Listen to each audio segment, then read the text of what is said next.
Yeah, that is pretty good that there are people still watching. I wonder how many views have the re-uploaded Thomas comedies have gotten. I It's could take a obvious. look because, well, yeah, I can log in. Let's see, not counting. Let's see, where the heck Actually, did they're we still upload? on Daniel the Tank Engine channel.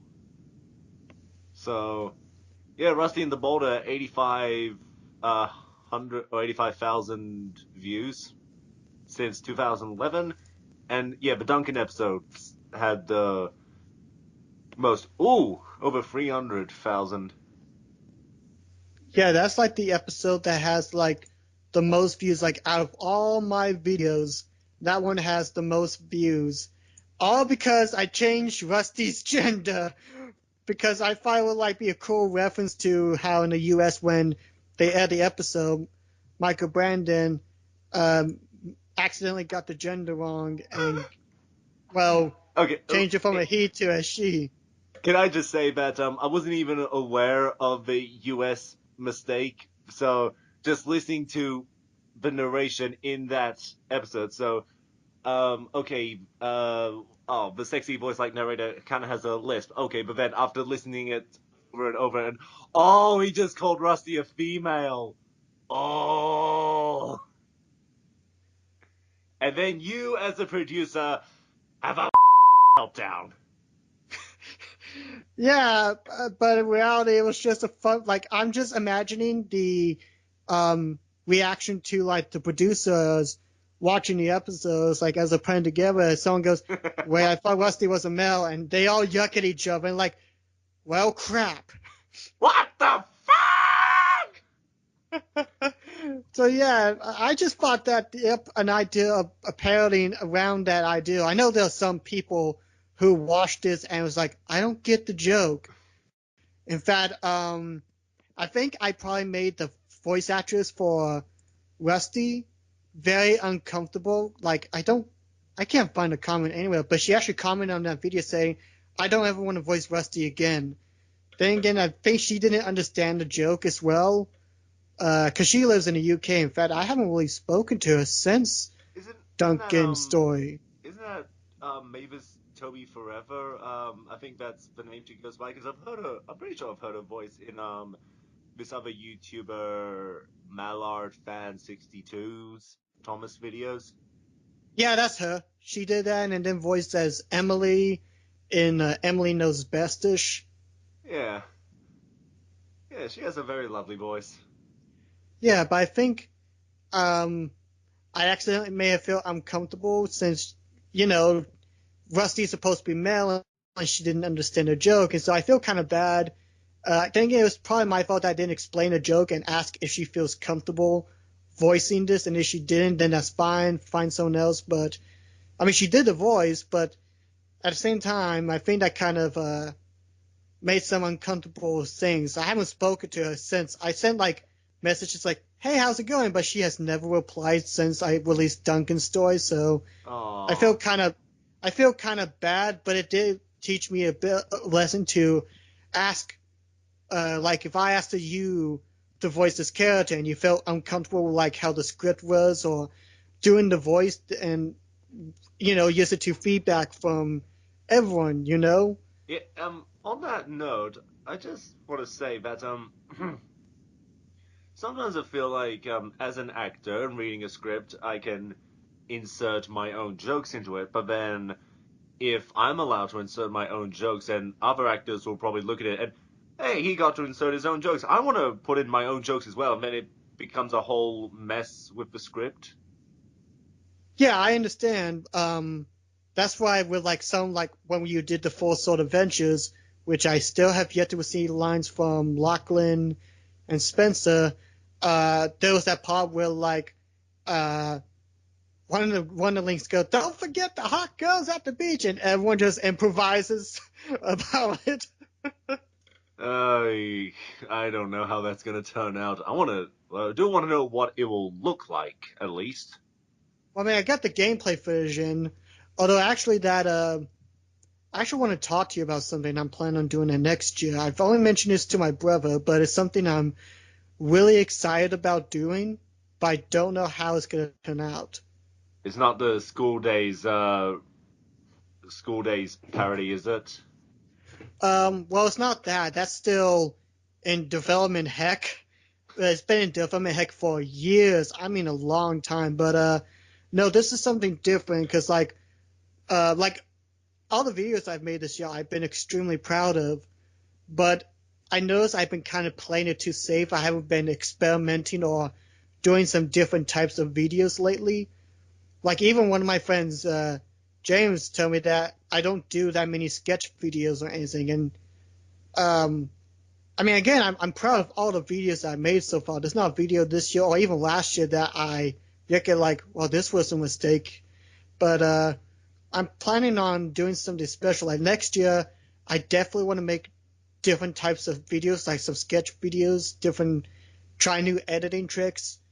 And I was thinking about trying releasing them all in one week, like make a special week dedicated to like these different types of videos, like a video fair almost. I honestly don't think that'll be a good idea because of YouTube's algorithm. I think you have to put up at least one video a week, and it sends it out to the recommendations bar of your subscribers and viewers. Like this person's uploaded a new video from last week, and I think if you fall out of this algorithm, then um, people probably wouldn't notice. So that's why I've been uploading a video for about a month each week. Well, then again, I don't really follow the algorithm. I don't even care about the algorithm. I just want to release videos when I get them done. Doesn't matter if it's in a week or 2 weeks space. I mean, heck, like during my first few years, there'll be times where I release a video once a month or even once every 2 months. So it's not like I really follow YouTube's algorithm. It's just I want everyone to see. Excuse me again. Whew. It's just I want to make newer types of videos. I want everyone to watch it instead of being like a video that I release a week and then goes under the shadow after I release like a new video based on the Delmar Show or Thomas Slade that just goes underground and see that I can make different types of videos instead of just sticking to like one formula, you know? Hmm. I mean, it's still in the early stages of it, but at the same time, I want to try to have everyone see these different types of videos without it falling under the radar. Like if I release a new video that's completely different, and then also make a Thomas and Friends meets, and that overtakes the views, and that other video that I make that I experiment to try something different and was proud of results go under the radar. If that makes any sense. I know it's random. I don't even know what I'm really getting at, but it's like I want to try new types of videos and people to notice them to see that I can create different content instead of uh, just the same old stylistic type videos.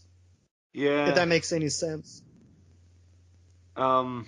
Though it still kind of hurts for me. When gosh, I have like a weird throat or something like gunk at the back of my throat or something. But Ugh. what I'm saying is that it still kind of hurts when my videos don't get as many views. Like only 1/4 of the subscribers I have. Like How many subscribers do you have again? I think I have about 75.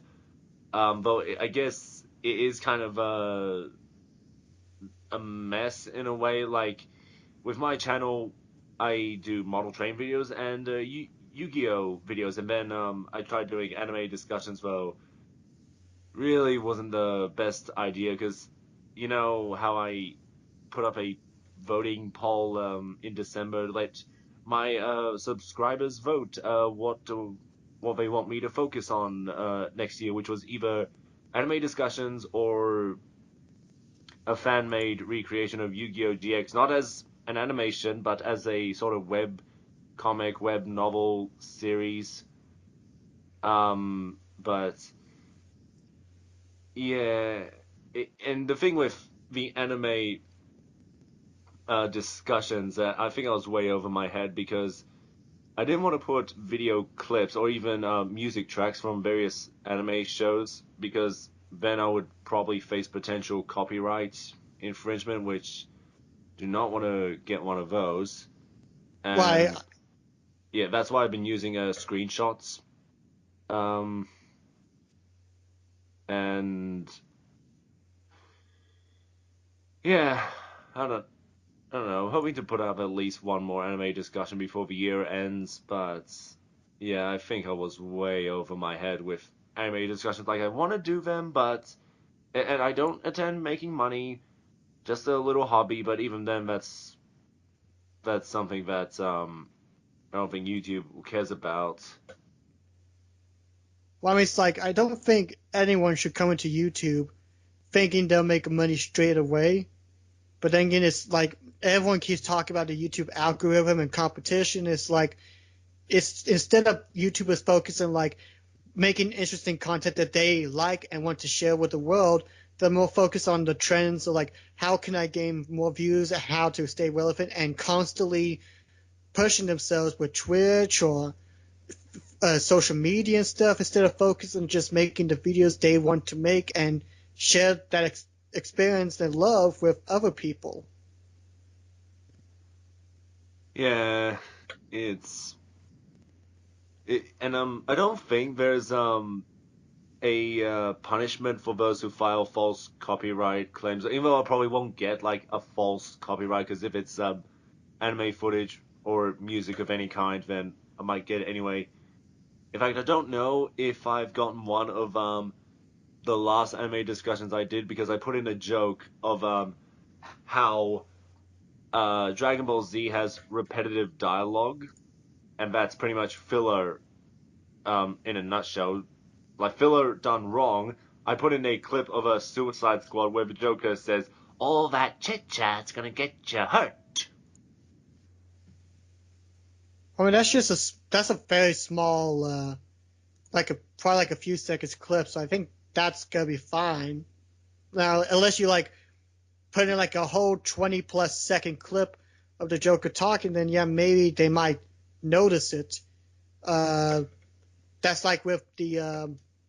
Do you remember my Timmy the Tooth review? Nope. Well, there was a part in the original version where I had Sid talking, explaining how he got kicked out of the space station, and that lasted for about 15, 20 seconds of him talking. And that episode got blocked worldwide only because of that time frame. Everything else was fine with using the footage in my review. It was fine, but those 20 seconds of Sid talking made the video unblockable. So I had to re-edit it, change it up. It didn't take that long. It only took like maybe like 5 minutes to do my own narration, talking over the footage and all that. But yeah, YouTube has really finicky copyright. Like I use footage through all out, even though I talk through most of it. But yet those 20 seconds of Sid talking is like, video's blocked worldwide. It's like, well, bother. Yeah, it's it is tough on YouTube, but anyway, not saying a pun, I'm not saying anything, but back to season 22. Do you know how tempted I was? Must resist. Okay, so anyway, the next episode, Thomas Goes to Wood. That one was Thomas, all right. wait, which one are we talking about? I Thomas think. Goes to Bollywood. Oh, oh, wait, we've missed a few. Thomas Goes to Bollywood. I don't think much happened there other than there was an actor who was famous and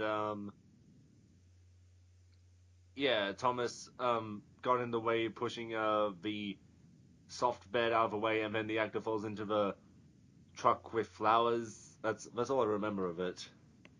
Yeah, although to be fair, out of all the railways that Thomas been to, India, I really enjoyed mostly because I love the characters. Like I love, of course, Ashima. I'm happy to see her again, even though I don't know why she wasn't chosen to be part of the new Steam team instead of Nia, but whatever. But I also love Raji and crap, what's his name? He's that Diesel. He's like has no nonsense Diesel. Oh, I don't remember his name, but he's also the one that cares about the tigers. Yeah, like I love seeing Ravi and his name is Shankar. I don't like these names because I keep mispronouncing them and I don't want to do that. Uh, Ravi and Shankar, they're just amazing. And I always look forward to seeing the Indian Railway. So even though nothing much happened in Thomas Goes to Bollywood, it was just fun getting to go around the India Railway and all that. Uh, Yeah, like I said, I don't remember much about, it, but Thomas and the Monkey Palace. I thought that was going to be absolute cringe, but it wasn't as bad as I thought it would be. In fact, it was nowhere near as cringe as I thought it was. It would be because monkeys and yeah. But I have to say, for a children's show, the monkeys aren't really mischievous. They end up helping Thomas. Like, oh, I was expecting for the monkeys to steal the coconuts. I was really expecting, but no, they were just kind of hu- walking around Thomas, and I can't remember. Did they accidentally uh, uncouple the truck? I think, or nah, they somehow opened it from behind. I think when even though it was just a one. Okay, oh gosh, maybe it was just a loose coupling. I don't think the monkeys had anything to do with it. Just Thomas stopped suddenly, and then the truck opened the the truck opened and all the coconuts fell. yeah. Again, I was really thinking the monkeys would go like steal Thomas's coconuts or something, but no, I was surprised and seeing the monkey kind of just like, "Help me! I'm being taken away by some giant blue Smurf away from his family." It's like, well, the monkeys they were kind of adorable, but at the same time, not much really happened or anything that really stood outside from the monkeys.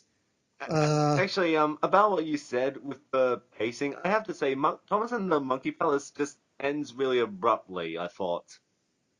yeah, it did. Like again, I'm not as the pacing, but as long as it flows right with the narrative. And for me, I'm with Thomas. I'm always used to like, the slow pace of like seeing the engines puff around the scenery. Without, I mean, sure, there's some action scenes with like the chase scenes, but they're not like done super fast, high pass editing or anything like that.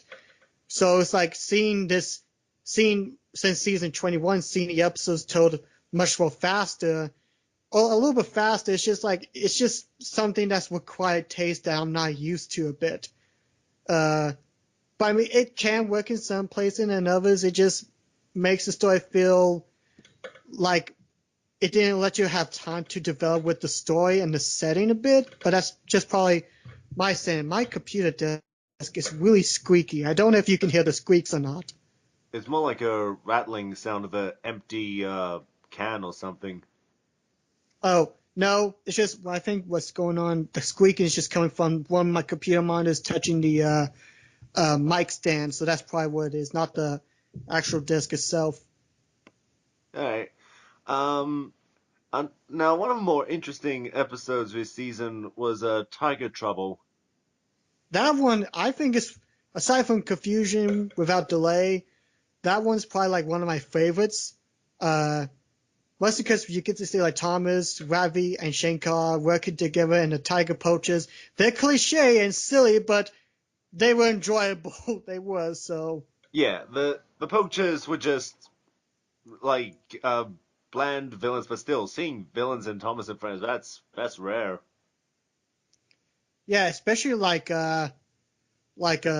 human villains. You don't see that a whole lot. Aside from oh gosh, can't remember his name, but he was in the best original CGI movie. Um, Oh, Sailor John. yeah, Sailor John. because that guy was violent. He was throwing dynamite at Thomas. Yeah. Actually, correct me if I'm wrong, but did he like make a cameo in the movie in some way? Like someone mentioned that he made a cameo in Big World Big Adventures, but I'm not sure if that was true. I don't know. Let's look it up and find out. J- Wait, no. Yeah, Were just you Sailor. about to put in Sailor Moon? Don't you dare. Oh dear. Silence! I kill you! Okay. Let's see. Um. Oh, it does say that he makes a cameo in Big World Big Adventures. We're gonna have to look out for that. Okay. Actually, hold on. Let me look at the gallery, my show. Uh, He'd probably be in the background. Actually, yeah, he's like in the corner of the restaurant. I'm not sure where they're at. But yeah, he's like in the corner at the diner right Oh, there. I think I know. Let's just see. Sailor John Big World Big Adventures. That should be under images. Nope, I see nothing in Google Images. You have to go to the Thomas Wiki for that. Hmm. Like, yeah, if you want to, I can send you the image real quick. Let me hang on. Oh, gallery. There's main page and then the gallery. So you should be somewhere here. I think I know which scene this is. Uh, yeah, I think this was the third the third act of Big World Big Adventures. Yeah. Yeah, I'm guessing the setting. I'm gonna take a wild guess and say they're like somewhere in America, or You know, it's difficult not to give spoilers away for this movie. it's okay. Like uh, you don't have to tell me. I'm just gonna take a guess once I do see the movie when it comes out on DVD. Darn it all. Uh, but anyway, yes. Go ahead and get right down to the other episodes like Thomas in the Wild, which had the pandas in it. Yeah, I think that was just the three strikes you're out. Almost, or I guess it was two strikes, and then third one was the charm with the pandas. But I think it was one of the more formulaic episodes. Not Yeah, bad, but just kind of piece it together easily. Oh, yeah. I oh, mean, the dream sequence was kind of cute because, uh, but like for the whole episode, uh, although I did like how they did showcase like different types of pandas of how they look. It's like okay, that's interesting. yeah, and I don't know if it's nitpicky, but it kind of got under my nerve. Like, here's a rare animal, and it's also endangered, but it's not the panda. Ugh, I don't like that. It's like you see an endangered species. That's still pretty cool regardless.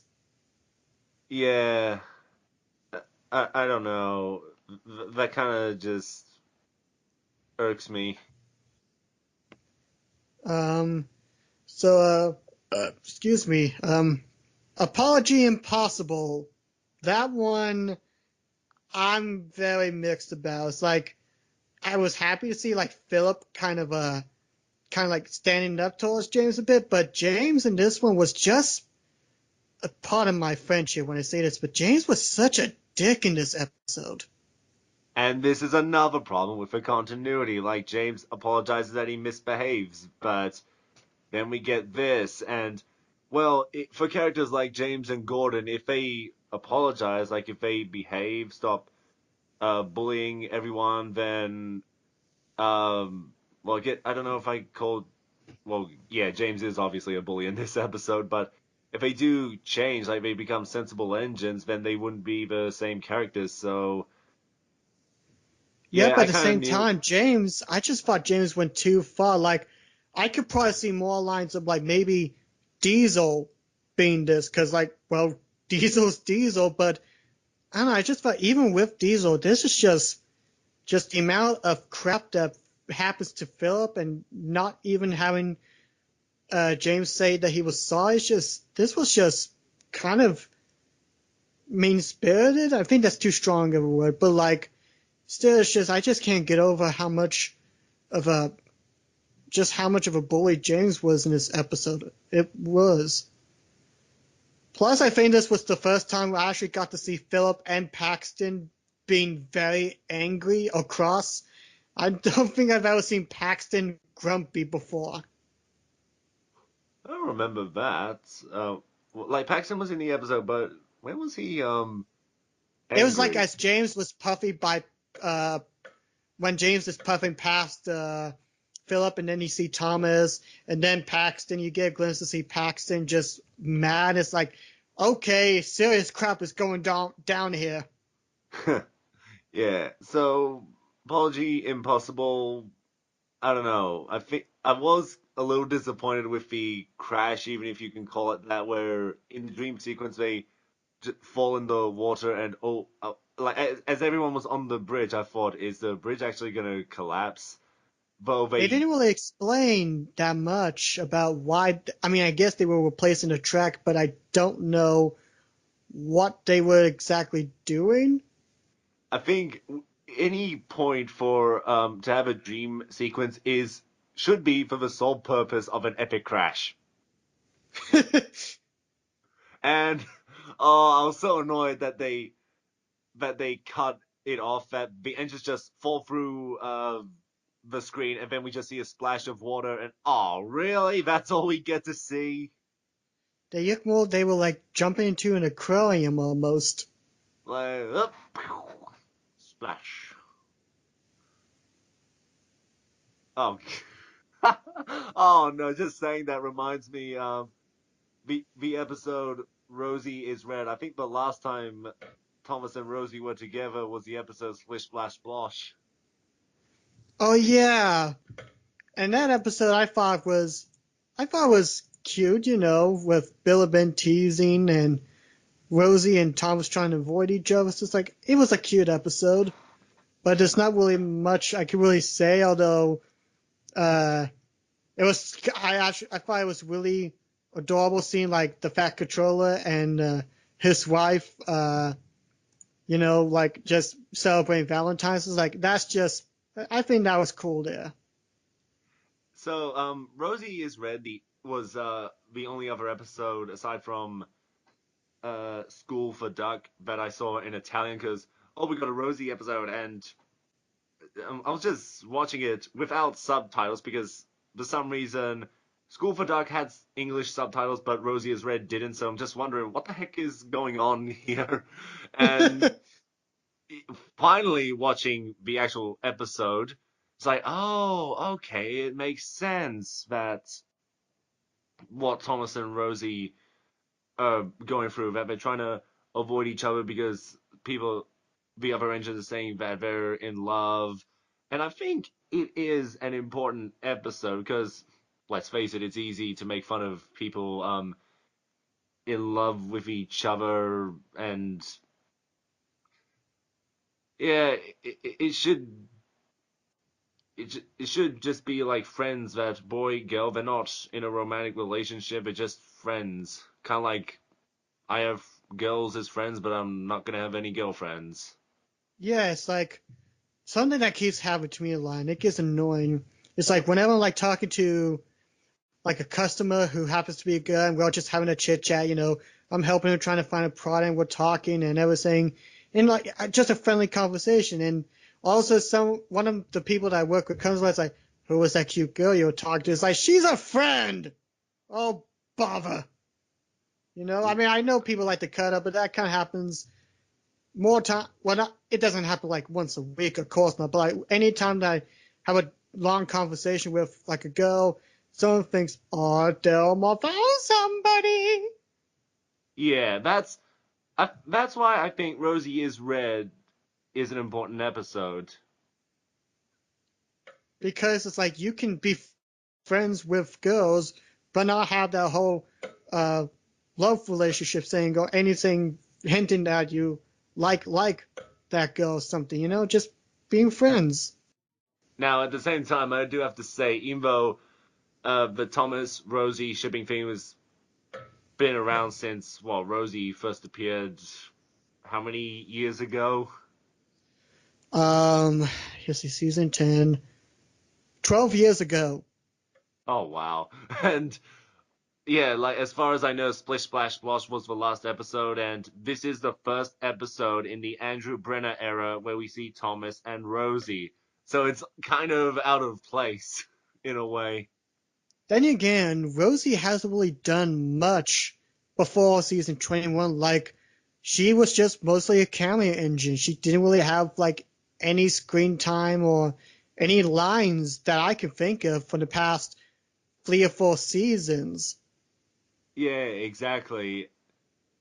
And then I don't know, someone at Hit Entertainment wanted Rosie to be red for some reason. I don't know why, but still, at least we're getting actual Rosie episodes again. Although the one from last year, the fastest red engine, was an interesting deviation from Rosie. Well, people know her as the engine who likes to imitate Thomas. So that was an interesting direction with the fastest red engine. Yeah, it was. Yeah, gives Rosie more character that she can stand on her own as a character. Doesn't need Thomas to be around. Yeah, so I hope they do more with Rosie because I like to see. Because let's be honest, the past like Rosie hasn't really got like a whole lot of development aside from trying to intimidate Thomas. Like she doesn't really have that much to really work with. So I'm very curious to see what else they'll plan on doing with Rosie. Yeah. Oh, hang on, got an idea. The next Thomas movie. Thomas and Rosie go off on an adventure somewhere, but then there's trouble and they have to help each other get out of the situation. That could work. Actually, to be There's a basic fair, formula right there.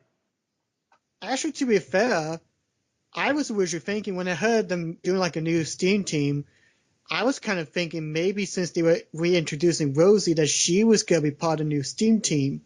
And I think that could work with them wanting to take Rosie to a new direction. I think that could work better instead of, well, again, I was in the movie, but with Nia, she's just kind of bland. And Rosie, I could see like personality kind of bursting out her bit. It's like she would have been a better option than Nia. No offense, but I really kind of thought that. But we'll just have to wait and see what happens. Yeah.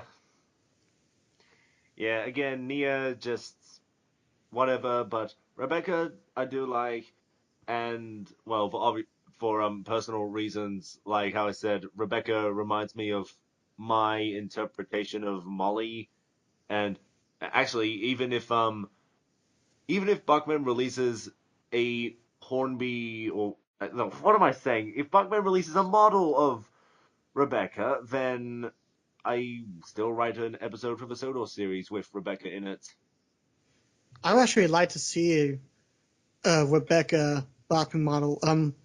What Bachman planning releasing this year? I can't remember what some of the new models are. There was like I think Grumpy Diesel and James a remodeled James, even though it looks the same. Hold on, I'm trying to think here.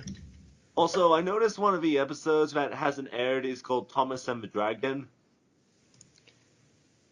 I'll have to show my brother this episode. He loves dragons, so I think this will probably make him smile.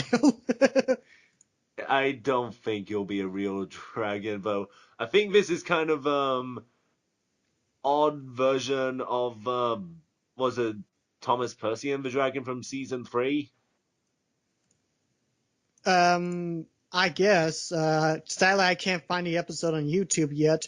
Not even episode where they where it was released in Italy or whatever country and hasn't been subtitled yet, so I'm not sure.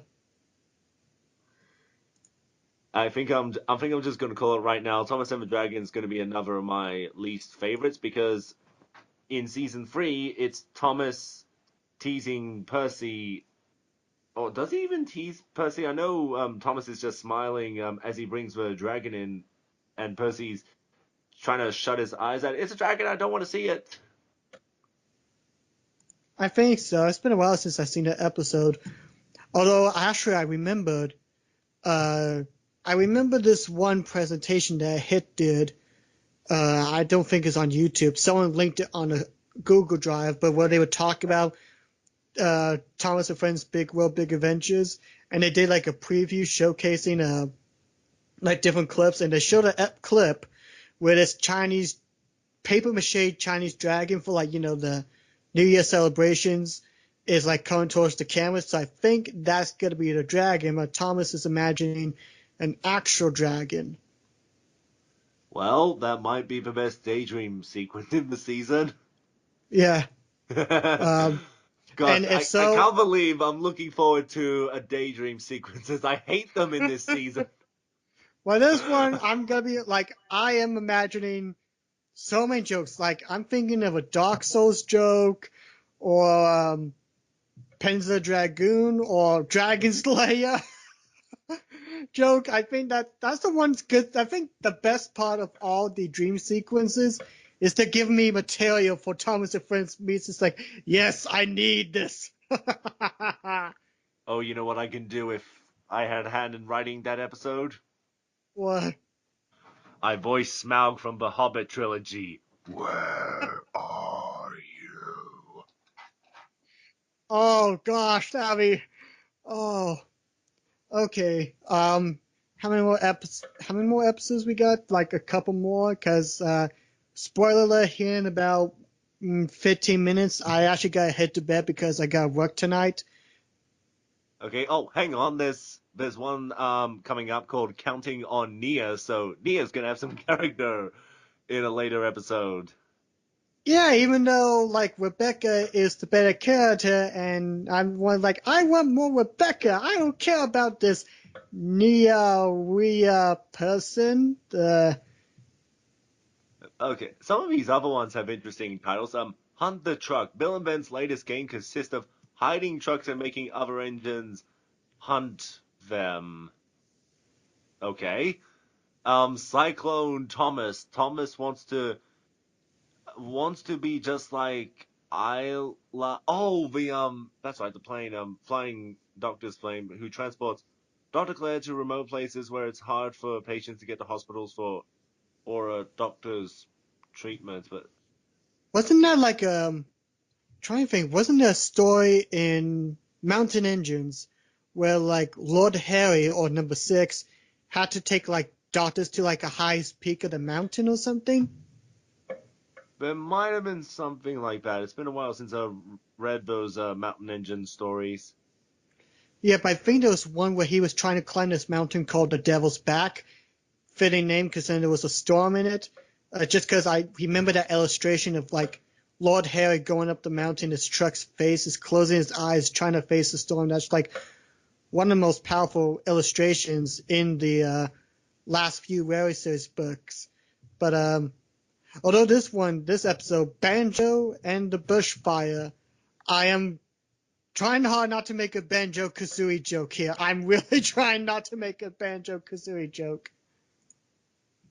That's a good thing I never played Banjo Kazooie. Oh, it's great. If you ever get a chance, Yeah, I probably would have liked it, but just in this situation, we've already done too many puns, and no more, no more. okay.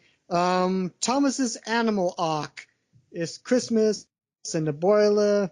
That one, again, I appreciate like the continuity, like how Thomas remembered from his travels with the elephants.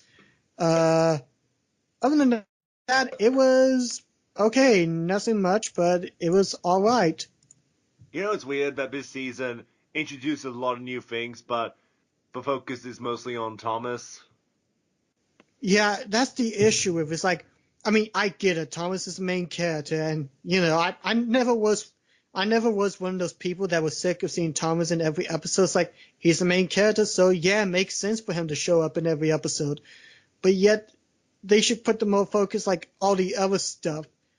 And I'm hoping that if they are going to continue doing this, have like James and Ravi in the India Railway interact, or have Percy go to China or something like that. Like mix it up a little bit. Speaking of Percy, I think I said this in another Skype chat a while ago, but I always thought Thomas and Percy had equal amount of screen time during the classic era. You're not the But only one who thought that. I kind of thought that myself in a way. yeah, like Thomas and Percy, they could pretty much be brothers. Yeah, Like brothers, even though they're different class engines, but regardless, they're both cheeky. They cause accidents, mostly and Percy. I think Thomas causes a few accidents lately since he's the one that usually messes up, like Outback Thomas, Thomas and the Monkey Palace. Oh, Well, yeah, that's true. yeah, But I mean, for like in terms of the classic series, it was mostly Percy. yeah. Um, let's see. Runaway Truck was an interesting episode. Probably the best crash this season because it's literally a flipping truck in slow motion. Like Thomas just bumps and goes combo breaker. That's Runaway Truck's probably the most action-packed episode. And that's actually the one episode where I think the fast pacing actually works with the narrative. Like I Oh also love yeah, how, yeah. It says Runaway in the title. well, not just that, but I also love like the ideal of how Hangzhou explained to Thomas about Tai Chi, of how to flow. It's like that's actually really creative. Like seeing Thomas running with the truck at the speed instead of like trying to shunt first to stop. It's like that's actually pretty clever. I like that episode. And it kind of explores the law of what I was saying earlier about how different railways function. Even though I don't know if that's how China does it. If there really is a runaway truck, probably not. But it's again an interesting depiction. Yeah, I so that episode I really liked, and then I think this was one of the last episodes I watched that I seen on YouTube, Oh, and this one came out today. The Water Wheel. you haven't seen it? No, I seen the Water Wheel. It was a saying. The way I see it, it's the episode from season 12, Steady Eddie, done better. Yeah, even though throughout all this, I just kept thinking of Emily Saves the World, like where Emily's trying to chase Oh after the yeah, globe. that Like I that just that kept imagining that, but sillier. I guess so. Even the sound effects they added as the water wheel is just spinning around, but it's still another another episode that shows like the details in the scenery for China, but it's done very well around the village. Yeah, It, so I it was silly, but it was an enjoyable kind of silly in a way. oh yeah, what the heck was Oh, that's right. The dream sequence was when Thomas imagined himself as a bamboo engine. That was weird. It's like, no, this one's one of the more forgettable dream sequences, so forget about it. Nope, nope, nope, nope, nope. Okay, I think we've come down to the ultimate decision. Which episode has the worst daydream sequence? Well, the water wheel, that dream sequence is probably the most forgettable in my opinion. You Because know like what? it's just You know what? What Rebecca does. okay, yeah. Both like in terms of, like the most forgettable is the water wheel, but in terms of most weird and just bad taste dream sequence, it's just what Rebecca does. Because then again, the way the engines just stare is just, it's just disturbing, I think. Actually, what the heck was Thomas Goes to Bollywood? What was the daydream sequence in that episode? That must have been kind of cringy. Thomas imagining himself as a movie star, but I don't remember it at all. Oh, I remember what the dream sequence was. It was it played out like an action film trailer where Ashima is running down this mountain and can't stop, and so Thomas jumps over across this broken bridge and saves her. Uh, Oh, and I it's think I like, remember that. I think I kind of tolerated it, but I just realized for the ultimate joke of these daydream sequences, we can make a reference to Marr and Luigi Dream Team Bros. oh, That's a game I've been playing! yes, it's like, well, why do you know? Yes! Why didn't I think about it before? Although I have to So say, yeah, the story in Dream Team Bros is almost disjointed that literally, I'm not kidding, right off the bat, they show the main villain as the first enemy you fight, which is um Antasma the Bat King, and it's like Antasma is in his final form right off the bat, but then when you defeat him, he's literally like the Pokemon Golbat, pretty much. he's just a golf bat. Just wings and a giant mouth. So they kind of ruined the tension with the villain of the game. Huh. I never played Dream Team before. Thing that's like, well, I haven't played a whole lot of Mario Luigi series, but I haven't got that one. And I haven't really heard much people talk about Dream Team. Is it pretty good? Um, it's okay at the moment, but tutorials I think there's a bit too much going on. But lately, in the town that I'm in, there's quite a few side quests that's in this little town, and I'm quite surprised all the little things you can do here. And what probably the biggest surprise in the game is do you remember this character from Superstar Saga named Popple? A little bit, yeah. Yeah, he appears in the town like, this house has got nothing for me to steal. I'm out of here. It's Like, like, what? ah, bother. Popple? He's back. Surprise! And the other weird thing in this town is I think her name's Kylie Vakuba, who was a news reporter in the past of uh what was the second game? Partners in Time. But she was a reporter then, and then I think she's a novelist in this game. So it's like another surprise character reveal. But I'm still wondering with Popple, like, why the heck is he in this game? Why is Well, he in this game? But yeah, you don't even fight Popple. He literally takes off and you two look familiar. You remind me of those green and red statue fellas. Oh, I hate them. Anyway, I'm off. like a random Easter egg out of the blue. Yeah, I think that's the thing with Kylie, but Popple, wow. And again, he literally appears um out of nowhere and then takes off.